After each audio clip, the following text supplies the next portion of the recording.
Sa nakaraang video, ay nagtapos ang kabanata matapos makipaglaro ni Dojan sa isang halimaw na tinatawag na Kasarean.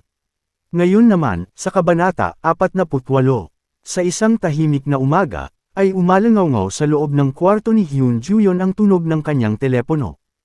Ang tumatawag, ay walang iba kundi si So Dojan. Kahit hindi pa masyadong nagigising, ay sinagot ni Juyeon ang tawag kahit naglalaway pa siya sa antok. Nagsalita si Dojan. Natutulog ka ba? May itatanong sana ako. Hindi pa rin malaman ang nangyayari, ay nalilitong nagtanong si Juyeon kung ano ang kailangan ni Dojan. Makikita sa alarm ni Juyeon na eksaktong alas 7 pa lamang ng umaga. Nagtanong si Juyeon kung ang Stoneman ba ay gumagawa ng powder gawa sa Mana Stone. Anong powder? Pagtatakang tanong ni Juyeon. Sino naman ang baliw na gagawing pulbera ang napaka-importanteng Mana Stone? Tanong ni Juyeon habang kinakamot ang kanyang tiyan. Narinig ko na nawawala ang enerhiyang nagmumula sa Mana Stone kapag ginagawa itong pulbera, kaya bakit mo naman naitanong ang lahat ng ito? Kailangan ko ito para sa isang bagay, maliit na sagot ni Dojan nang hindi na nagpapaliwanag pa. Sa kasalukuyan, ay gising na si Dojan. Sa harapan niya ay isang namumulang tipak ng Rift Zones, naglalabas ng kakaibang enerhiya. Para saan mo naman gagamitin ang mga pulbora mula sa Mana Stone? Tanong ni Juyeon mula sa telepono, halatang napupuno ng pagtataka at interes sa plano ni Dojan. Ngunit katulad ng inaasahan, ay nanatiling tahimik si Dojan.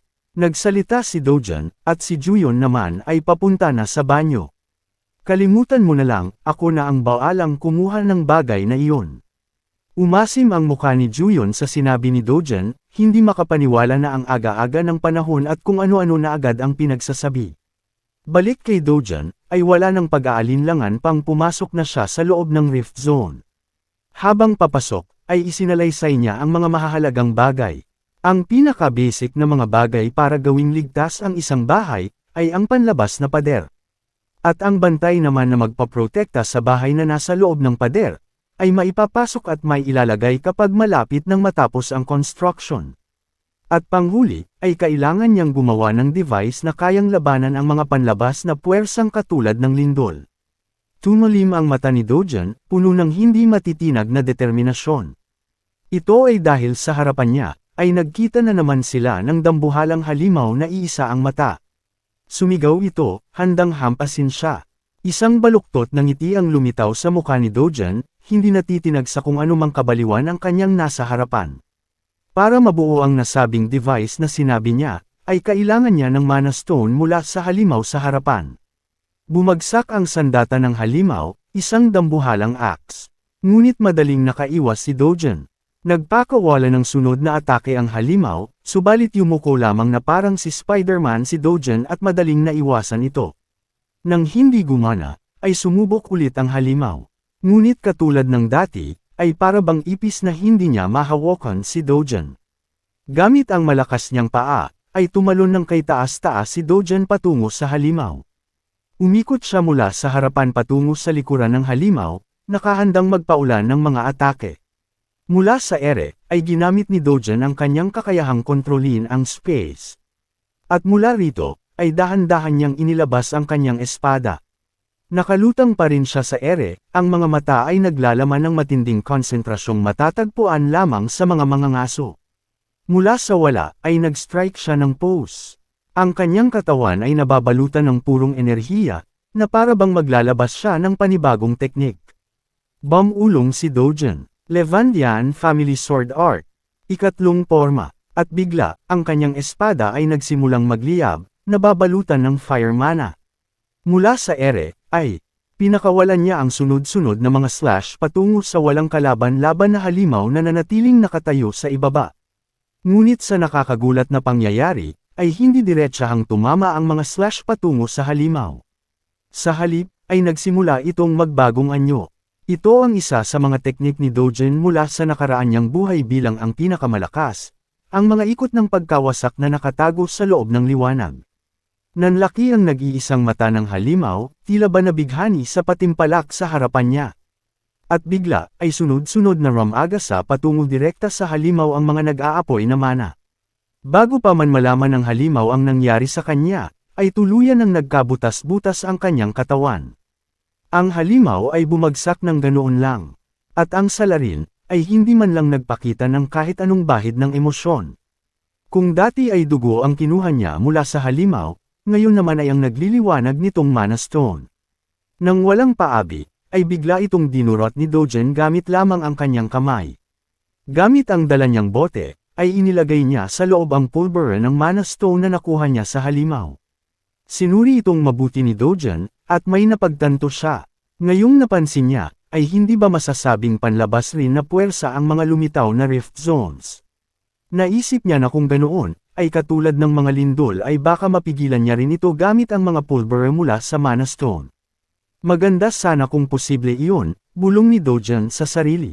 Ilang araw makalipas, sa paglipat ng eksena, ay bumungad sa atin ang isang press conference. Ito ang nangyari, habang si Dogen ay abala sa pangangaso ng halimaw at pagbisita sa kanyang lola sa hospital nitong mga nakaraang araw, ay isang nakakagulat na balita ang lumabas sa publiko. Mula sa TV, ay talamak sa mga balita na si Hunter So Dogen daw ay ang apo ng chairman ng T-Group. Obvious naman na ang may pukana ng pagkalat ng balitang ito ay walang iba kundi ang lolo ni Dogen. Hawak ang kanyang mamahaling wine, ay hindi mapigilan ng matanda ang tumawa. Hehe, mukhang nagulat talaga ang brat na iyon, biglaan pa talaga siyang nagpatawag ng press conference. Lumitaw ang isang baluktot ng ngiti sa kanyang muka. Ngayong kumalat na ang mga balita, ay kahit ano pa ang sabihin mo, ang makikita lamang ng mga tao sa iyo ay ikaw ang aking apo. Sa wakas at dumating na si Dogen. Sa pagkalat ng balita, ay natural lamang na magsimulang magbago ang pananaw ng mga tao kay Dogen. May mga nagsabi na noong una pa lamang daw ay alam na nilang may mali, paano naman daw kasi naging isang S-rank hunter ang ganyan kabatang lalaki? Sigurado daw na sinusuportahan siya ng T-Group mula pa sa simula. Sa puntong ito, ay hindi ba Diamond na kutsara ang sinusubaw kay Dogen? Bakit pa siya nagpatawag ng press conference? Sigurado namang itatanggi niya ang mga balitang iyon at sabihin hindi iyon totoo. Sa puntong ito, ang atensyon ng lahat ng residente ng South Korea ay nakatuon ng atensyon kay Dogen. Si Dogen ay nanatiling tahimik, ang kanyang mga mata ay refleksyon ng matinding kalungkutan. Gamit ang kanyang tapang, ay nagawa niyang magsalita. Ipinanganak ako bilang isang bastardong anak, at simula pagkabata ay pinalayas at pinabayaan na. Ang revelasyong ito, ay gumulantang sa lahat. Hindi ito ang inaasahan nila. Isang S-rank hunter na may ganitong kasaysayan ay hindi nila inasahan. Sunod ay ibinahagi ni Dogen ang lahat patungkol sa kanyang buhay, ang buhay na dinanas ng orihinal at pumanaw na So Dogen. Sa harap ng hindi mabilang na kamera, ay isiniwalat niya ang lahat ng walang bahid ng kasinungalingan. Natural lamang na may mga taong hindi kaagad maniniwala sa mga sinabi niya. Ngunit matapos makita ang mga social media post ng kanyang mga dating kaibigan sa paaralan, at sa interview sa kanyang boss sa part-time job, ang lahat ay nagsimula maawa sa naging buhay ni Dogen. May mga nagkomento, ang karakter ni Dogen ay God tier. Sino ba talaga siya?